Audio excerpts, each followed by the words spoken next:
Are you ready?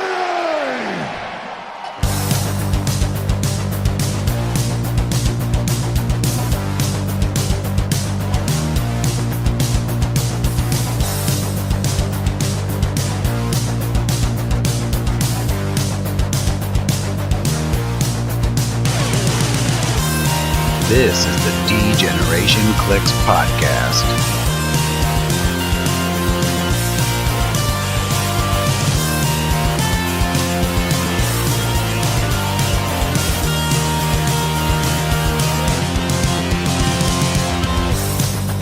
Here are your hosts, Ryan Redmond, Miles Kane, and Daniel Schwab. Welcome back to the D-Generation cliX podcast. This is episode 3. Back with me are Dan. Hello. And Miles. Hey everyone, how's it going? And joining us for the first time and occasionally in the future is Matt Peterson, who goes by Pete. That'll probably be the only time he's called Matt on here. Forever and forward will be known as Pete. Hello, gentlemen. Thanks for having me on the podcast. Long-time listener, first-time caller. So I was asked, because I was actually at Adepticon, which I know we're going to talk about the podcast, because I was wearing the very fancy T-shirt. And somebody said, "Are you on the podcast?" And I said, "I serve as a consultant." So here I am tonight, consulting and driving this podcast listeners into the ground with nothing useful about HeroClix or anything else. But thanks for having me. Probably a lot of good examples of what not to do. Correct. Yes, correct. Yes. Pete's also one of the people that play in our monthly games that we will go into in a few episodes from now. Today is mostly going to be an event review for last week's Adepticon that happened in Schaumburg, Illinois. But before that, we thought it would be cool to go over some rules interactions that came up that every player might not know.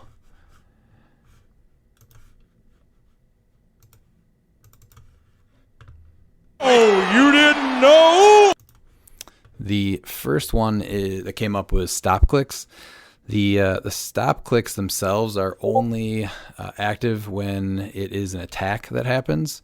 So any other damage that happens after resolutions or damage that's just dealt, it will go right through a stop click. So I did have that happen with one player that was unaware when I used my brother Voodoo. So I was able to just finish him off through the stop clicks. So one thing to know is that if you are waiting for that stop click to save you, it's only going to do so if it's hit by an attack. Miles, do you want to go into the next one?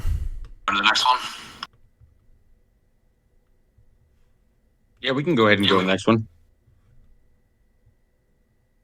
So the next one is going to be an interesting interaction that I know a lot of people are still iffy about. I don't think that it changed the outcome whatsoever, but it's interaction of the Magician and the Soul Sword, as well as a few others. So the Magician is that characters have Mystics, and if a character can already use Mystics, they deal one unavoidable damage instead. A few things that some people think work with it is going to be, for instance, say Carnage Clea, who when she would be dealt damage from her Mystics, instead you would roll a d6 and deal that character penetrating damage equal to half the result. That is not going to be part of the unavoidable because it's an instead. So you would either do the unavoidable or you would do her penetrating multiple damage, which also segues straight into Soul Sword, where it grants Blades, Claws, Fangs, and Mystics, and if this character has Mystics printed on its base, once per turn when they use it, you choose one. You either heal a click or you deal 2 penetrating damage instead.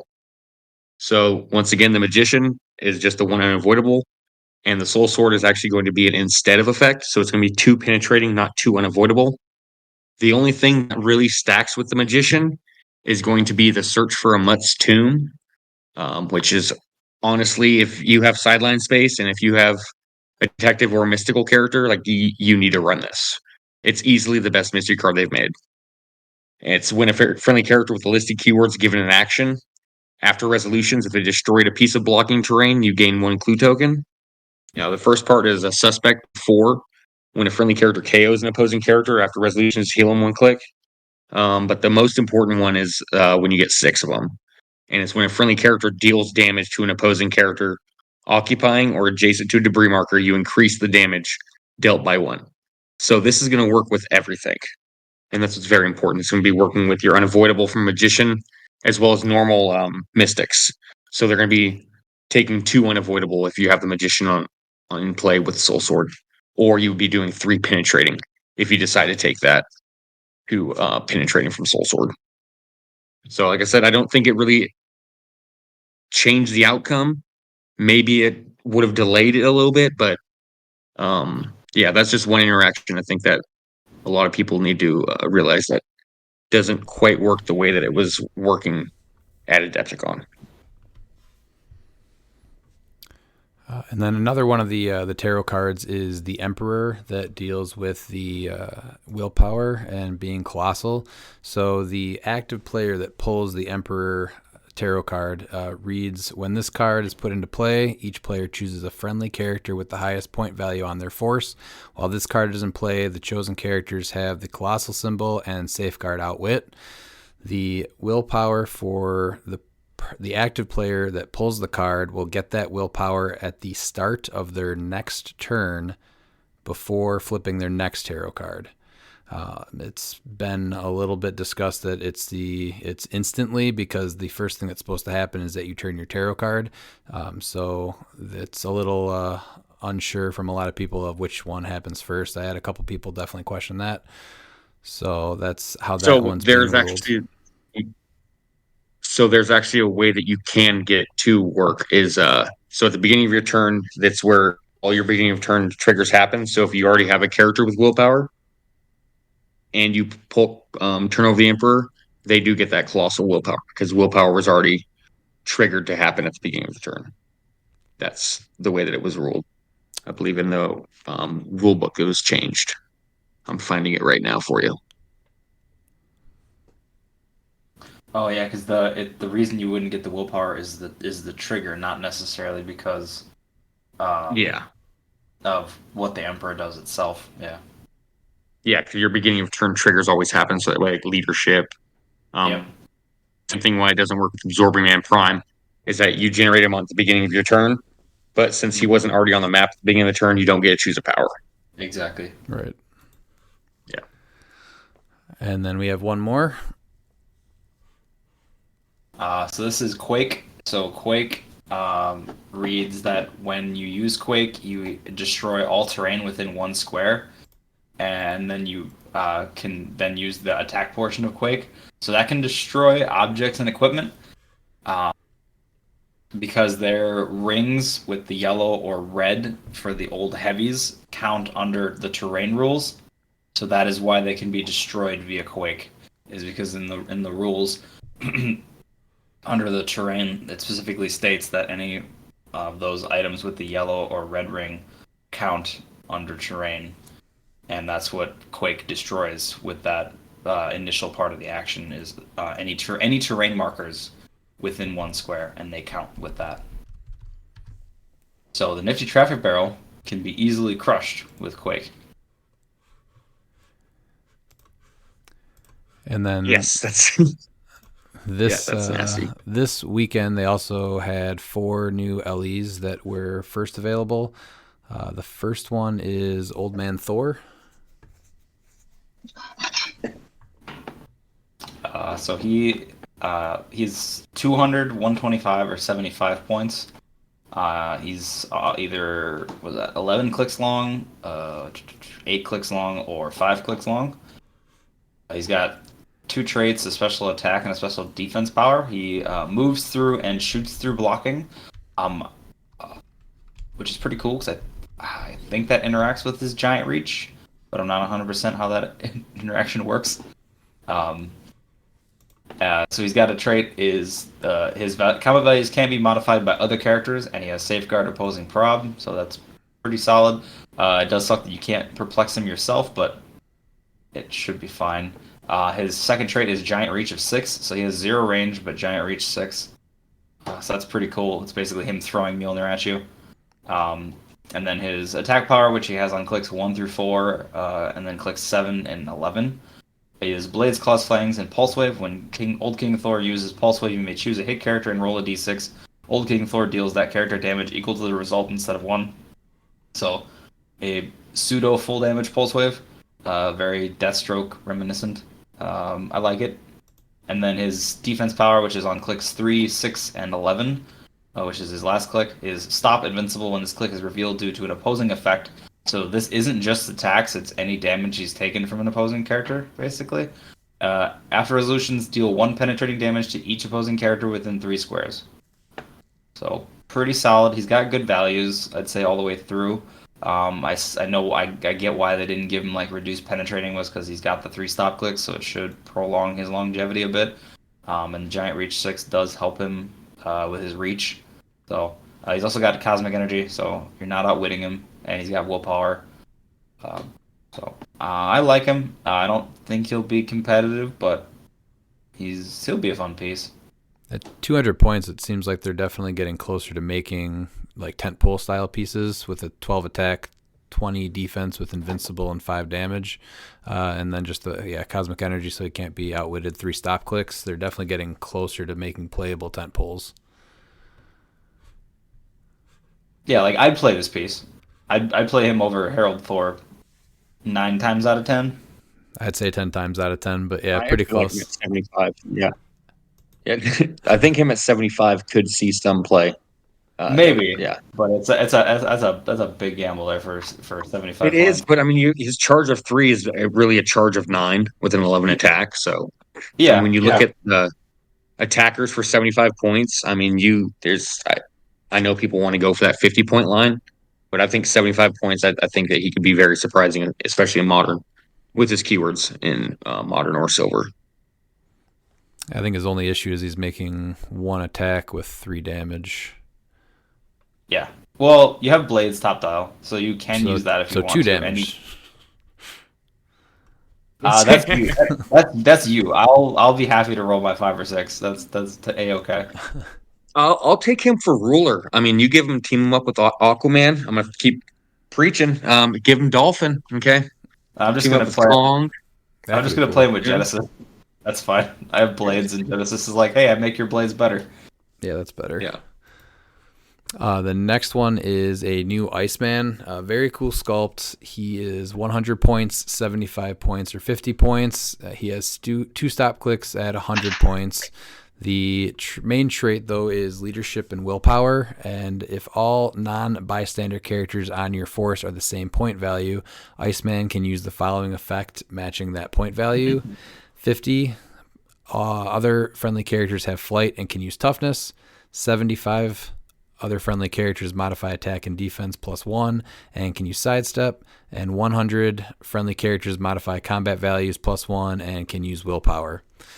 And then he's got a special speed power on his top click and kind of mixed in there, which is sidestep and hypersonic. And then on his stop click is stop toughness. When this click is revealed after resolutions, Iceman may generate a blocking terrain marker. So this was the piece that I wanted to be the best. At his top dial at 100 points, he only has in cap. It is a 12 attack with a 19 defense with just invulnerability. And then he does have range combat expert, so range attacks are going to be 13 for 4. But still, at 100 points, to get the most out of him and his trait, you have to play other characters that are 100 points. And I just don't see this guy doing much. I think he'll be kind of fun. Like I said, the sculpt is really cool, but overall, I think he's kind of a disappointment. He's 100% fun for like an X-Men fan, right? Like you have a lot of things that you can build with there, 50, 75, or 100. Oh, absolutely. But that guy's never seeing meta play. Yeah, to take advantage. That's an easy 50 points. Just what you have to just put play on your him with team. at 100 points. Yeah, you put him with the new Rainbow Superman at 100, and then there's plenty of other figures you can use and bring MOE swap if you want. Well, the thing is, though, is that you have to have, it says if all non-bystander characters on your force are the same points. So you can't. Yep. Well, that's why you get MOE swap and that Superman. So now that Superman's bystander gets his +1. No, the Rainbow because Superman. it's non-bystanders. It's not. You can't. It doesn't all go towards bystanders. Yeah.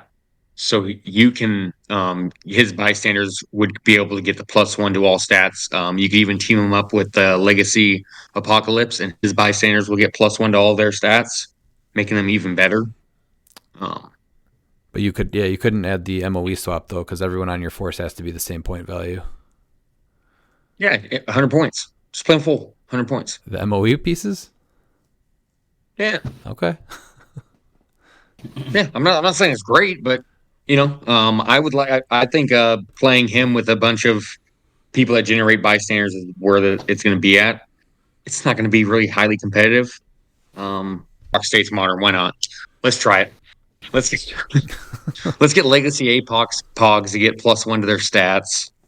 All right. Well, now you're locked into 100 point Iceman for Rock States. Yeah, that's it. Okay. All right, if I'm able to snag one, I will definitely do that then. Hopefully, they're available at what is it, Rock Cup this year for the Huntington's event. Well, with so many battle royals, I'm really hoping they are.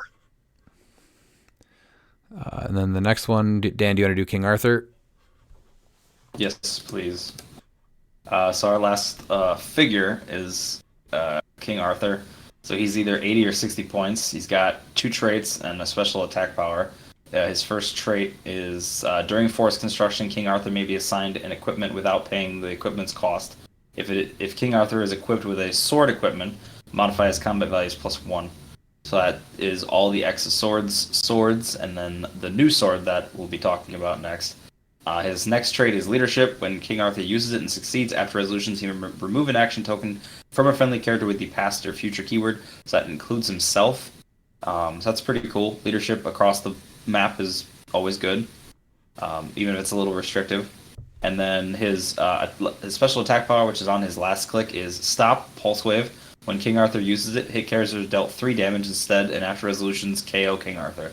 So for 80 points, he's a charge, precision, invincible, perplex piece, and then you get, for 60, you start with charge blades, impervious prob. He's cosmic energy and mystics, so I actually like this guy a lot. I don't know if he'll be like meta, but I do like him a lot, actually. He seems pretty strong.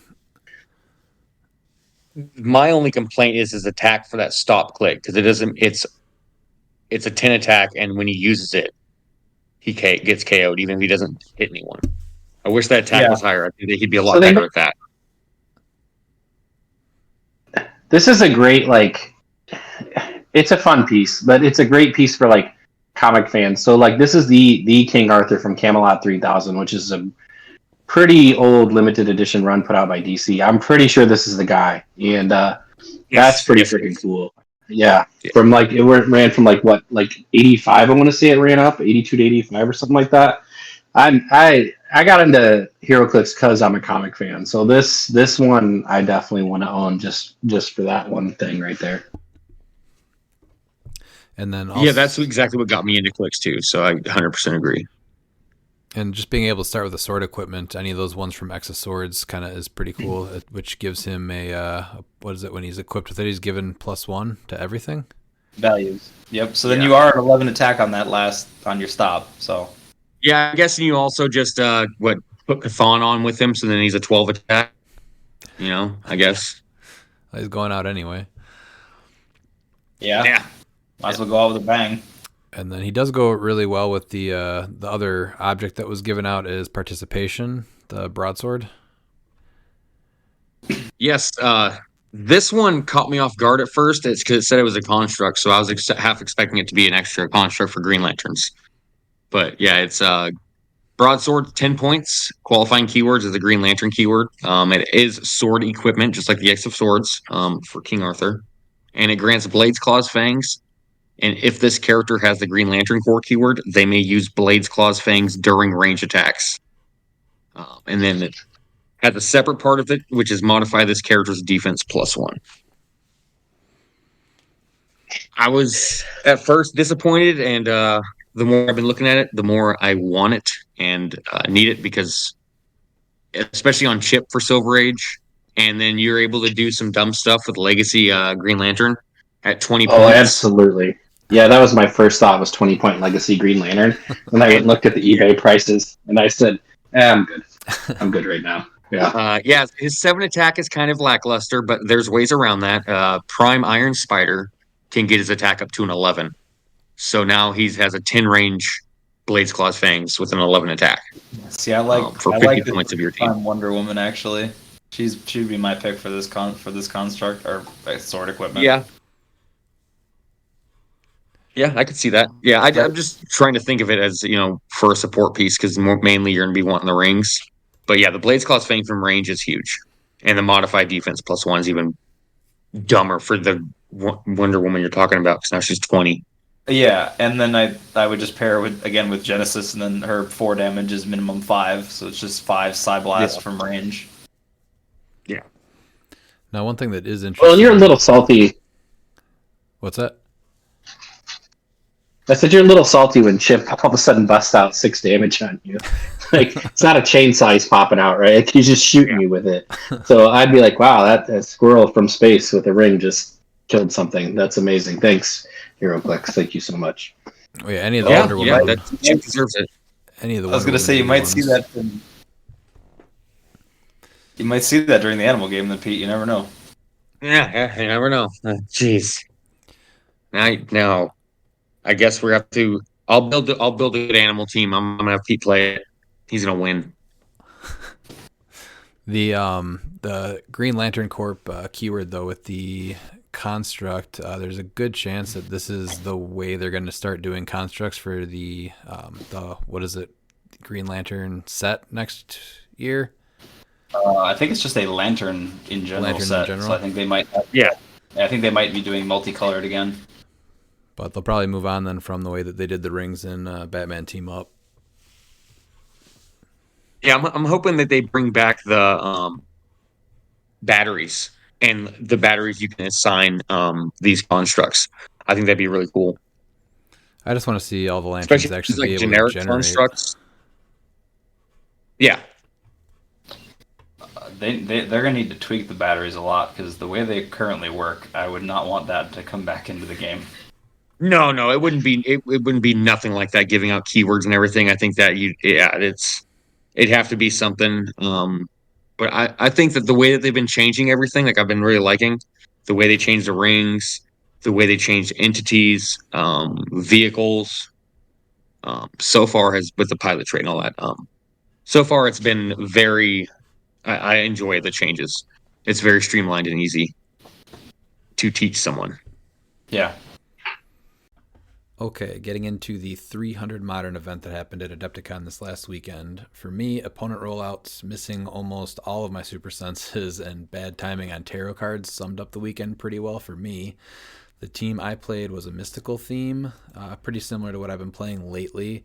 I had Arachnite at 100 points with the red symbiote, Prime Brother Voodoo, Madam Web with the web shooters, Jennifer Kale with Bucky's arm, Black Shirt Scott Porter, Legacy Green Lantern, and then Legacy Daredevil at 20 points. He had the Red Lantern ring and a nifty traffic barrel on the side.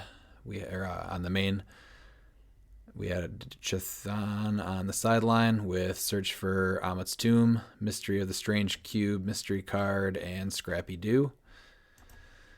First round was against Joe Alves and his detective team, which he had pretty good success with in Orlando back in January. This iteration of his detective team was Hawkeye and Hawkeye, World's Finest with the utility belt, Shaggy from Batman Team Up, the Penguin from Notorious, Misty Knight, Scott Porter, the white shirt with Sinestro Corps ring, and then the black shirt Porter. And he had the Absorbing Man Prime on his sideline and also Search for Amit's Tomb on his sideline. The map, I think I won roll and chose map, so I picked Racer Motors map. We both had Amit's Tomb, so we ramped that up before either of us attacked. He came in first on me with Hawkeye and Hawkeye. He had a precision strike energy explosion, but I was actually able to roll out of it, or have him re-roll with the Black Shirt Porter, and then he missed. And then the rest of the match was pretty much just back and forth. He was able to get his Absorbing Man out, but between Arachnite and my brother Voodoo, I was actually able to take him out and score 125 off that. The turning point in the match was when I flipped my Precision Strike tarot card, and between Hawkeye and then Penguin giving World's Finest Precision Strike, he just kind of tore through the rest of my team, and I didn't have super senses, and then he was given extra damage from Amit's Tomb. So I don't remember how much he scored, but I scored 200 in that game. And then after that, I went on to play 2023 World Champ Patrick Frazier, who played an Avengers team. On that, it was the black suit Spider-Man, the Prime with the black symbiote, Falcon from Avengers 60, who can kind of drop off, Pegasus Cap with Bucky's arm, Frogman with the shock gauntlets, White Shirt Porter with Sinestro Core ring, the Black Shirt Porter with the Blue Lantern ring, and then the Spider-Man from Avengers 60th with the web shooters. And for that matchup, I think I won that one. I picked Racer Motorways again. He came in with his White Shirt Porter, Prime Spidey, and Frogman. And before I was able to get, I think, 6 on Amit's Tomb even. So Porter's pulse waved me, and then Frogman knocked back one of the pieces, and then Spidey came in and flurried. So that was a little rough right off the bat. When I went back and tried to hit his Spider-Man, he missed a lot of his Super Sense rolls, but he hit every single impervious roll. So he ended up only taking 1 damage instead of the 5 that I was able to do with Arachnite. And so his Spidey stayed in. Even if just like 1 went through and he missed the impervious, then I would have been able to finish him off with Brother Voodoo. I think we got about 4 turns in because I needed the Precision Strike card to come up in that one, and it was the last one that never came up. So he ended up taking that one 130 to 300. It was actually nice to play Patrick again because the last time I played him was about 5 years ago at a States or a WKO. I forget which one it was. And I was just starting to play competitive. And I was playing some weird unthemed team with, I know it had Movie Yondu in it that can keep attacking if he hits, and then the Ellie Manta, the Shire team that gives you improved targeting hindering. I don't even remember who else was on it, but he had a Starro team, and he just kept mind controlling my team to fall off the Bifrost Bridge and ping me for damage. So I had no idea what to do back then. So it was nice to have another game with him that was actually good. Third round was against Ricky Prignano. He had an Araco team with Camo on a motorcycle, MOE swap with Mephisto, equipped with Bucky's arm, and starting with Black Skull. He had both Porters. White Shirt had the Sinestro Core ring, and then Genesis. I got to pick Racer Motorways again, and then my first turn went all into Amit's Tomb, and I was able to hit 4 clue tokens. His next turn came up, and his team kind of went all in with Camo attacking. He wasn't able to get too much with the attack, and then it went back to me. I was able to pick up 2 more clue tokens before attacking Camo, and then I flurried with the Arachnite, and I only hit him with my first attack, but it got him to a stop click. And then since he was sitting around debris, so he dealt 6 damage with just that 1 attack on him. And then I ended up finishing him off with the Monkey Paw token to KO him. And then after that, he went back to his starting area to kind of regroup, and I just followed him, and we just kind of kept attacking each other. So I ended up taking that one 300 to 95. Then I went on to play Miguel Gonzalez, who was playing a monster theme. That one was Cap Wolf on the Hell Cycle, Black Skull with Bucky's arm with full MOE swap on the sideline, Carnage Silver Surfer, Mephisto, White Shirt Porter with Sinestro Core ring, and then Black Shirt Porter and a Colossal Carnage. I got to go to Racer Motorways again. On his second turn, he rolled a 6 with Cap Wolf's Spark at the Moon trait, so he decided he was going to go full in with Cap Wolf and get the follow-up attack with the Pilot Hulk. He had some low rolls, so he ended up missing. He really wasn't able to get a whole bunch off. And then my next turn, I got to finally flip the Precision Strike Tarot card. So with an outwit on Cap Wolf, I was able to take Cap Wolf out, and then Hulk popped out. And I was only able to get him to his banner click, so I buried him in so that he could not leave. And then he kind of brought the rest of his team up, and then we just went back and forth until time was called, and then I ended up getting 205, and he had about 100 or a little bit more. So I was 2-2 at that point. Then my last matchup for the day was against Tyler Spees. Tyler played a monster theme with Kong, Carnage Silver Surfer, Blackheart, started with Black Skull, Mephisto, White Shirt Porter with the Sinestro Core Ring, Black Shirt Porter, a Legacy Daredevil at 10 points, and then a Colossal Carnage, and then Absorbing Man on the sideline with Cathan and a couple of Masters of Evil swaps. This one was pretty rough for me. Tyler won initiative, and then he chose the Batcave. Turn 1, he brought up his Daredevil to the middle and then passed. I moved up my Voodoo up just a little bit, and then I perplexed his ranged up twice, and then I used the Monkey Paw token to deal damage to the Daredevil in the middle of the map, and then I was able to go up 10 points on that. And then on Tyler's turn, he brought up Carnage Silver Surfer and White Shirt Porter with Blackheart. He was able to get an 8 range on Blackheart's free place from 3 shield team abilities, which is pretty neat. And then he perplexed his Porter's range by 2 and was able to sneak him up to where my team was for a Pulse Wave. And he opened up with a crit hit. So he hit my whole team with that. And then like half my team took 3 with the knockback damage. And then after that, it was just a bunch of missed attacks on my end and rollouts and 2 more crit hits from him on me. And then the final score was 45, me, and then he had 175. So he played great. It was just a really rough game for me. After that, I dropped instead of playing the 6th round so I could try to go play in a BR, but they already started the last one, so I missed out on getting to play one of those, which was not great because they had some of that good prizing with the new LEs. Overall, though, still a fun event. Sounds like it was a pretty good success for WizKids, and they said they do hope to go back next year. So hopefully this is a yearly thing since there's not much going on in March. Dan, do you want to go over your day? Yeah.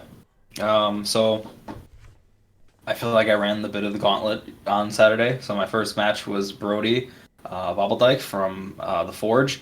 So he played a X-Men team. It was 100-point Colossal APOC, both grand prizes, both Porters, and Prime Hulk with the motorcycle. I won map. I put him on a small map, and I was just lucky enough to be able to bunch everybody up. And then Kong just went in and quaked, and so the big APOC couldn't mastermind, and he just missed his rollouts because I had 4 damage, and then I just started chewing through APOC with the 3 damage penetrating quake, and able to split up his team with all the knockback. So that I got pretty lucky there. So I won 205 to 120. My next match was against Scott Crampton. He was playing his 2-gun kid team, but it was only 2 2-gun kids and not 3. The big, I think, turning point of our match was I flipped the Hierophant. I went in with my Kong and quaked. And I crushed his nifty traffic barrel, and then that allowed me to go in with the rest of my team.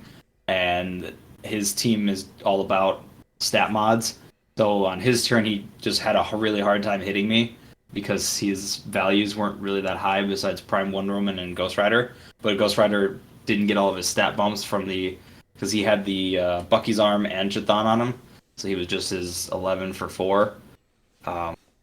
But he also flipped the 9 of Swords. So then when it came back around to me, I was able to capitalize on that because I had both Arachnite and Ghost Rider, the King of Hell, with Precision Strike from the pilot. So I was able to capitalize on that, and I took out his Wonder Woman and started chipping away at the rest of his team.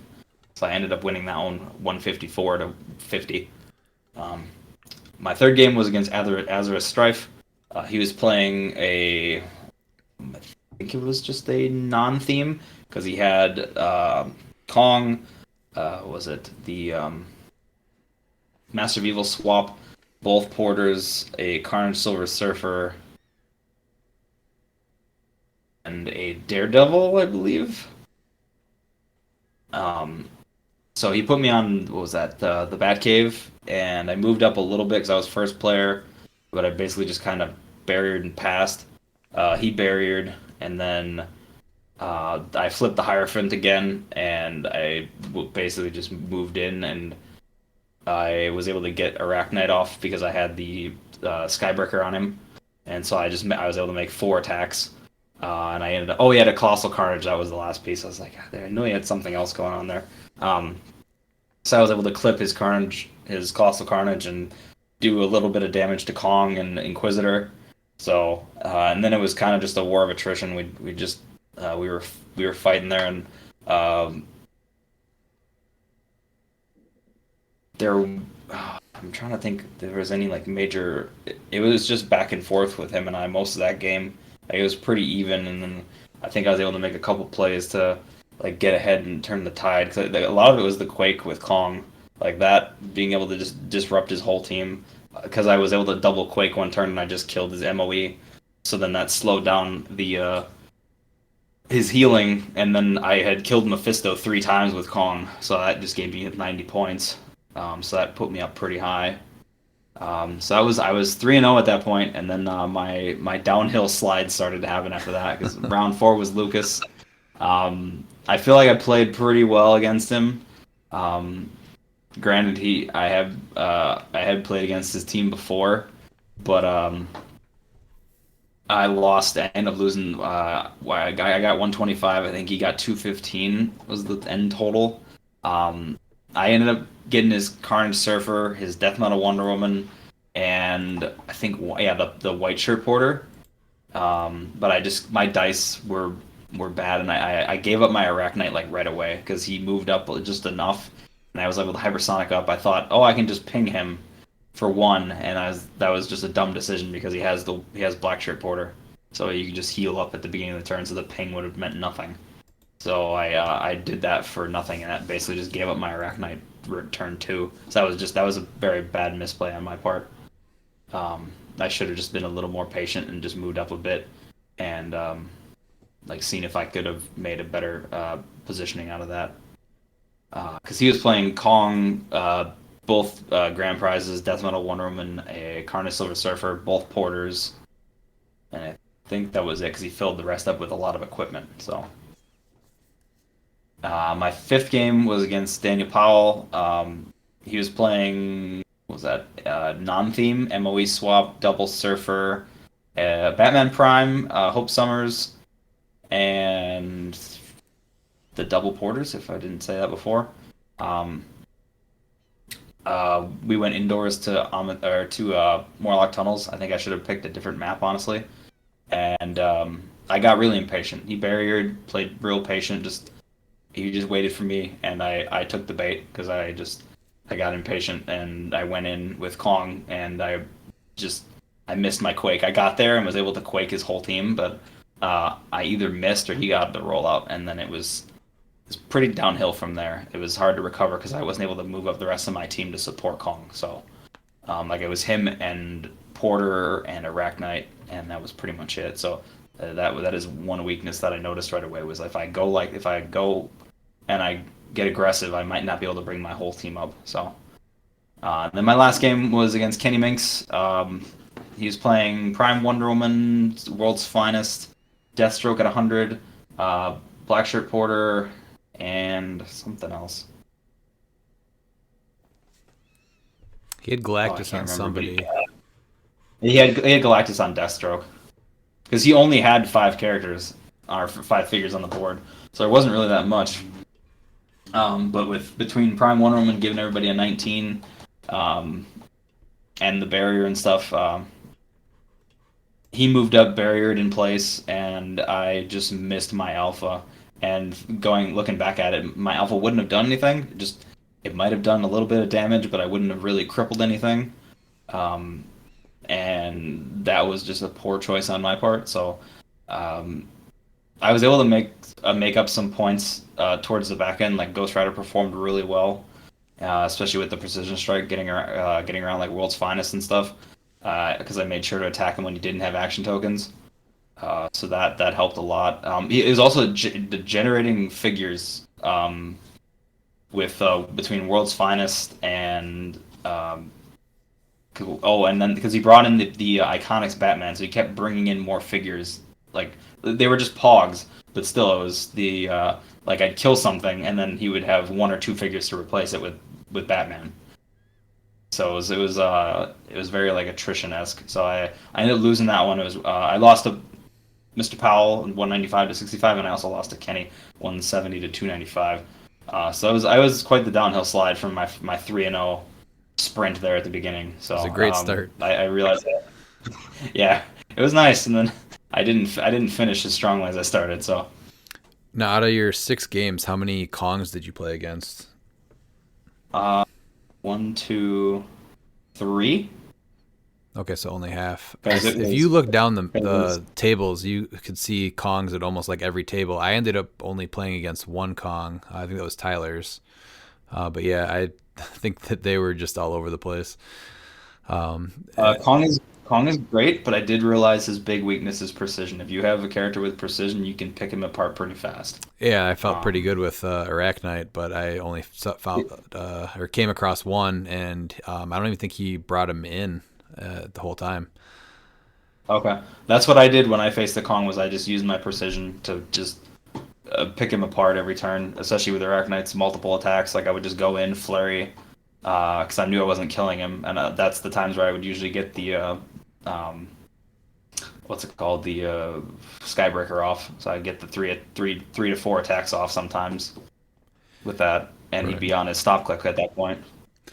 And I know you don't have any big competitive events coming up soon because you're not going to Rock Cup, but do you feel like you are going to tweak the team, keep the team, or just start from scratch? I am leaning to either start from scratch or tweak it. I like the team. There's like a couple things that I would personally want to change. It might not necessarily be super optimal, but I'm not 100% where I'm at with my team. I do like how it performed very well. I will say that. Well, whenever States happens, I'm guessing you'll be judging Wisconsin's again, but hopefully we can go to Illinois or any of the other ones that are pretty close, and you can play in those. Yeah, I'm very much looking forward to modern States and trying to stretch my legs again, basically. Do you have anything else? It was an awesome event. Like I said, it was a very stacked field, as you can see from my not my record, but my play history of who I played. I felt like I ran a bit of the gauntlet on Saturday. Yeah, it was a stacked field. Yeah, it was cool being top table for the after round 2. It was like, oh, I'm up at the big boys, so it was interesting.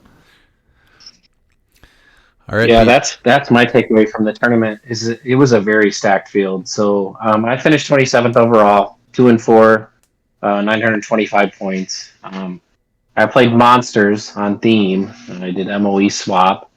I'm starting Black Skull and Mephisto. I had 2 Carnage Surfers, one with the symbiote, one without, in case Killmonger showed up. I had Kong and both porters, one with the Sinestro Core ring for free, one with the Indigo ring that I paid for. And I had 10 points left, so I threw on Prime Hulk, which was a huge mistake because he just got killed all day long. And I had Chthon on Kong. I think I played 4 or 5 Kongs. It was a lot of Kongs. There was a lot of large apes during our games. I had good games all day. It was a good event, like just from the people you played with and against. Like it was very enjoyable. Everybody was in a good mood and everybody was there to have fun. I started my day against Ken Small, which is kind of a weird circular thing for me in HeroClix. Ken was one of my first opponents at one of my first big competitive events, and we played essentially a mirror team back then, so it was kind of fun to play him again. Ken's always fun to play against. He's a good guy. He's easy to talk to. You have a good game. He had a really cool thing with Orb and Chthon, and so he basically crit hit most of my team with an energy explosion right away. And so I was kind of already basically pushed back into my starting area. Ken ended up winning about 300 to 230. I played Joel McCurdy next, who I played a couple of times. He's from the south side of Chicago, and ended up taking that game 160 to 110. And that one kind of flipped on when I was able to get rid of his Genesis, actually, with the Prime Surfers. My third game, I got absolutely stomped by one of our CliXinit teammates, Ethan Jacobs. Boy, when you think you have a piece and you play a piece and you're good with the piece and you play a person that plays that piece a lot more, Incarnate Surfer, Ethan gave me an education on how to actually play Carnage Surfer the third game. So that was cool. He had some big rollouts. Like, that was kind of the theme of my day, is like when somebody needed a rollout, like if you needed super senses or shape change, and I'd committed to the attack, that's what happened against me. But Ethan played a great game. He always does. That stupid, is it traffic cone? Is that what that thing is? The barrel. Barrel. Oh, God. That thing's terrible. When does that thing rotate? That should I be could gone. not get around that thing. The two things that drive me nuts in Hero Clicks right now is that and the stupid fucking stop sign. So I just I could not, like, he positioned his team so much better, and he kind of actually just basically picked me apart. Like, once he got rid of Kong, it was off to the races. I played PJ Bolin my fourth game and lost 140 to 300. PJ played a really interesting game, honestly, and it was a fun game. He had and I can't remember which tarot card flip, but he was able to basically get White Shirt Porter out towards my back line and pulse waved like most of my team with knockback. So I was already like basically half devastated by the time I came out for an attack. So it was a fun game. PJ's a great guy. Love what he does for the community and everything. I played a player that's Atlas Horn, who I did win 195 to 60. And Atlas has been a long-time player, but said this is kind of really his first year into competitive. And we had a pretty similar team, MOE swap, Carnage Surfers, and that was another one where I was able to kill a Genesis and then kind of just pick apart the team from there. And then the last one I played Jose, and I'm going to say the last name wrong, and I apologize, Berrigan, who played Double Kong. Man, I think Double Kong's a thing, boys. I'm not going to lie to you. One Kong's good, two Kongs are better. Because once those two things are on top of you, like, they are just attacking over and over and over again. And so it ended up being 200 to 300, but it was a very fun game. And I got a little education on how to play terrain markers, and that he made great use of that. So I had a great time. I like to describe myself as a somewhat meta player. I don't play a ton. I play a ton at the Redmonds, who do a great job with their monthly games and that. And then our Monday night games are not, I would not describe our store as like super over the top meta. I think we're kind of like right below tier 1, where people will still bring fun stuff. But occasionally somebody will drop something on the table that makes you think, wow, we just got really serious here. But it was a great event. We were walking in, Redmond and I, and to Adepticon, and I'd never been to, like, I've been to Worlds and I've been to some other events, and his son Oliver plays, and he said to me, this is Oliver's first event. I hope he's not overwhelmed. And walking in, I thought, God damn, I'm overwhelmed. So I hope Oliver's doing okay. There was just so many people, but it was very cool, very fun. Like I said, a great field. People are clearly excited to be there. Should I have performed better? I probably realistically, at best, if everything went my way, would have went 4-2, because the games that I lost convincingly, like, were two better players with better teams that just matched up with mine better. But I ended up 2-4, and I'm okay with it. I don't think my team it got attacks off, which is what I was going for, but I just could not score the points I needed to. But I would go back again. I hope WizKids goes back. My only criticism of the whole thing is that I wish they would have supported the Battle Royals and stuff a little more. I kind of felt like there were a lot of us that were ready to play Battle Royals and even go back on Sunday, and we were told everything was sold out. Yeah, so that's my only criticism. Yeah, absolutely. Because it's a quick drive for us, and I would have came back on Sunday just to play Battle Royals to get stuff from the new set. But overall, a great event. Bravo to the community. Yeah, that's my day. Your last game against Jose, how did he bring the two Kongs up? Was it Blackheart? It was Blackheart. So, like, when you ask Dan, like, is he going to change his team or play his team? I'm already starting to build off of one Blackheart and two Kongs. And just, like, it's oppressive on a small map. So, like, if you get roll and you get to choose the map, like, all of a sudden you just have two attackers right in your face. And, you're getting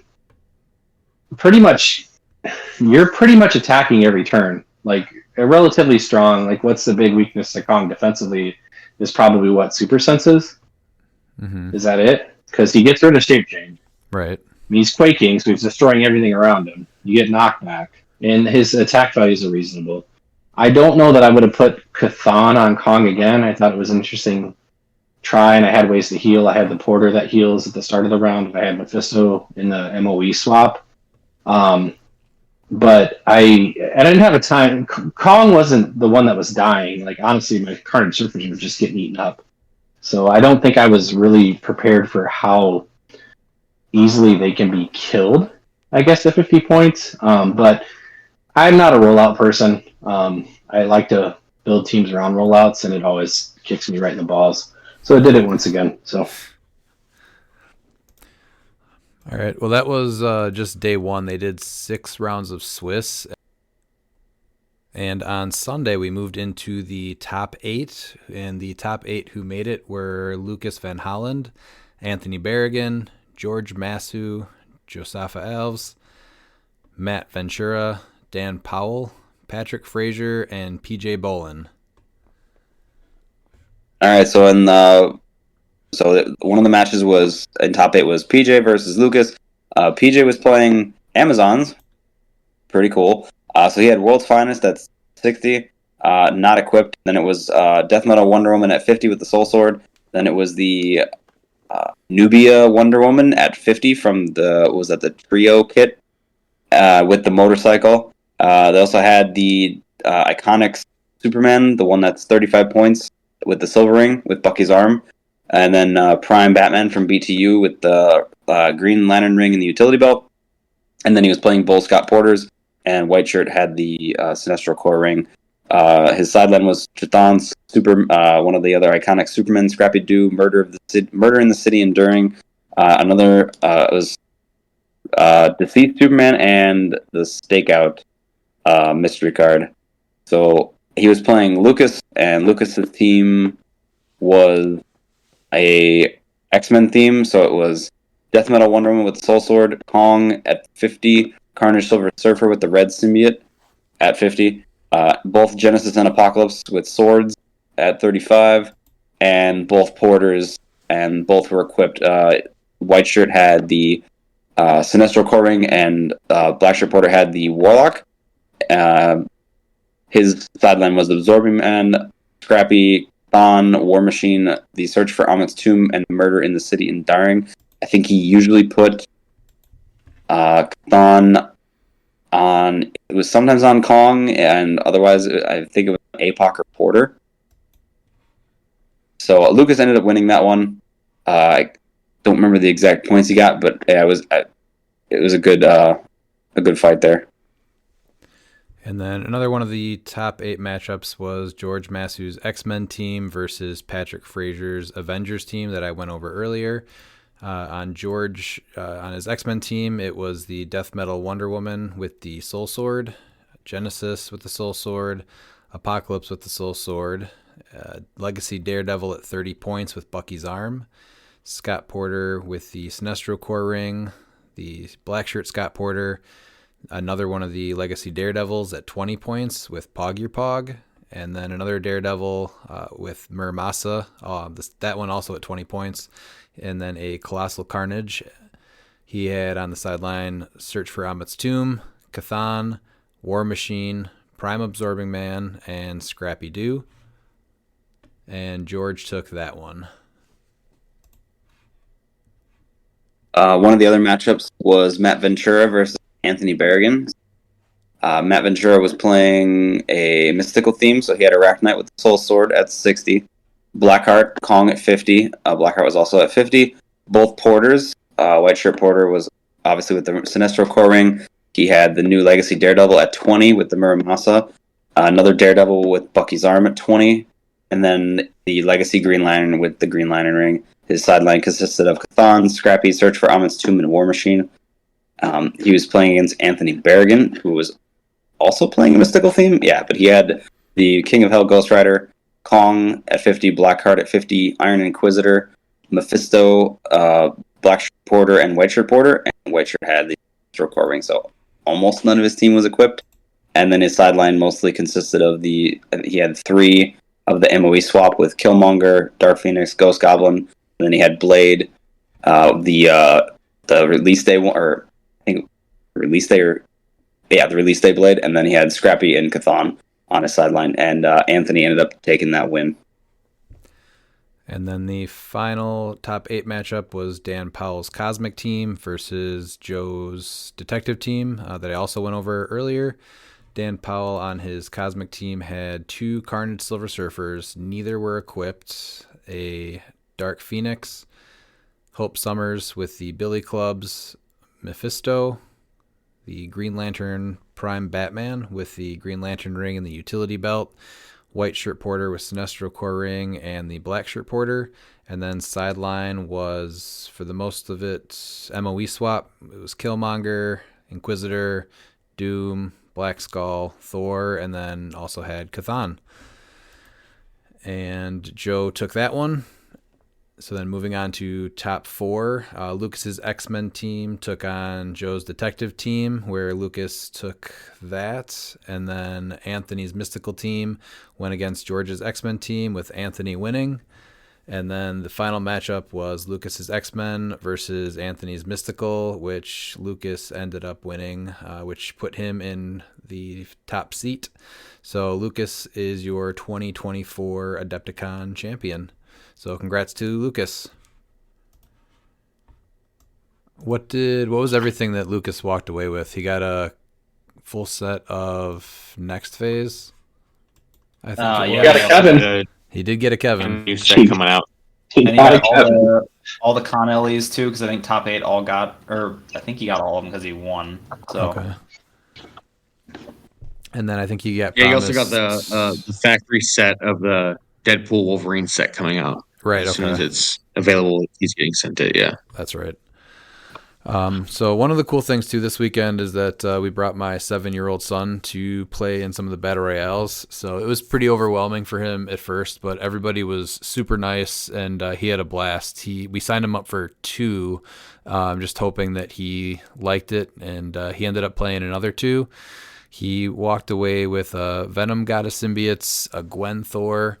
One of the players brought a neoprene map of their local store. I didn't catch his name, but they actually gave him a map of their local store, which was very cool. He really liked that.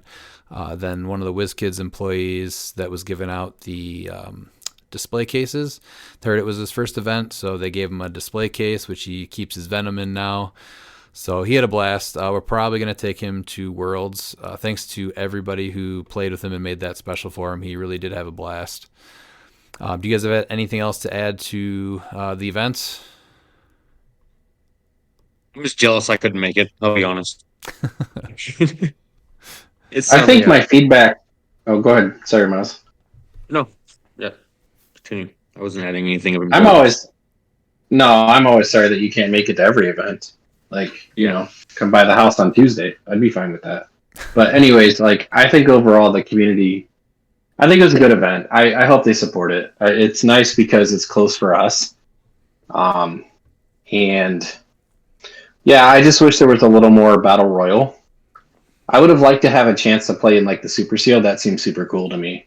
So if you plan on going for a weekend, you go for Saturday or Sunday, I feel like there should be more events running on Sunday still, even though they're just trying to kind of probably get out of there. I don't know how else to describe it. Well, I think the biggest thing with this year, at least, is that I don't think that they really knew what to expect as far as a turnout, because this main event ended up getting 47 people, and when they first opened it up, it was only for 30. So hopefully with the turnout and with the rest of the events this year, seeing how they go, they're able to get a lot more space and plan for a lot more next year. So I think that next year will be a bigger chance to expand.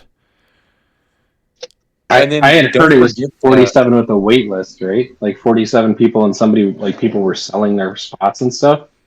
Does that sound what you guys heard? I think it was for other. Yeah, I heard it too. Okay. What's that, Miles? Super sealed. Yeah. Oh, the super sealed. I know people were selling for that. Yeah, because they opened up the Battle Royal Championship. I think that was a really cool idea that I'm surprised it took them this long to bring. To have someone being a Battle Royal champ for the week. for the event. But that was really cool. It was very cool, but they definitely should have had more battle royales going on if they were going to do something like that. Was it 5 per day? I think was the only amount. I think It was not ended up that being. much, yeah. Yeah. All right, well, Yeah, I like the Battle Royale Championship thing. And they gave out cool medals and stuff, too. Like, who doesn't want to win a medal, right? Yeah, the Battle Royale champion got a medal, and then I think the winner of Modern got a medal. Did they have another one or no? I think it was just 2. Yeah, it was just the 2, I'm pretty sure. Okay. At least from what I saw.